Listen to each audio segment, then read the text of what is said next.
What's up everybody, this is your Keto Chef Rob. Just recently I did a poll to figure out what recipe you guys want to see this week, and pizza ended up winning. But at the time of buying the ingredients, Fudge Brownies was winning, so it's almost a close tie.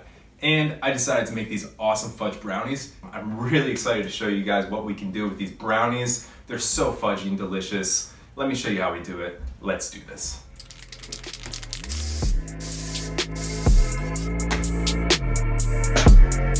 Believe it or not, this recipe is very similar to a souffle, so we're going to cook it as such. Now, if you've seen my videos, you know that I prefer to use a bain-marie to slowly and gently melt stuff like chocolate and butter together. It's just a glass bowl on top of some boiling water. It's a really safe way to melt down ingredients. If you have a microwave, just go ahead and pop it in for like 10-second increments until it's melted.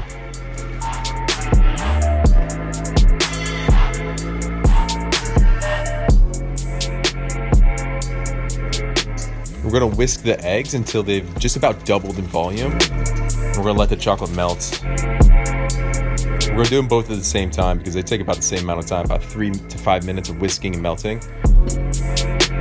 And then you're gonna slowly incorporate the hot chocolate into your egg mixture, not all at once, because you'll end up with scrambled chocolate eggs, and that's really weird. So just slowly whisk it in there. And then we're gonna add the rest of our dry ingredients, and that's coconut flour, almond flour, and cocoa powder. And at this point, we're gonna fold, not stir, not whisk, we're gonna fold. And that's so we don't break up the structure that we just gained from whisking the eggs. It's gonna help keep a nice fluffiness to this batter.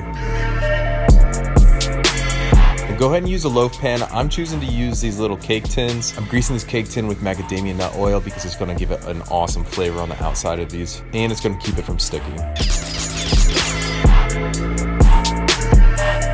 Now here's where it gets a little bit interesting because this is more like a souffle than it is a brownie. Once you can stick a toothpick and it comes out clean, it's done. And instead of taking it out of the oven, we're gonna turn the heat off and just let it cool inside the oven with the door closed. That's so it doesn't collapse on itself.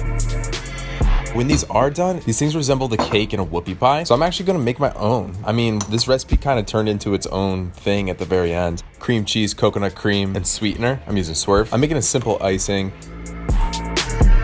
These things turned out awesome. I can't believe I went to make brownies and I ended up with whoopie pies. But hey, recipes adapt and so should you. All right guys, stay healthy, keep it keto. Peace.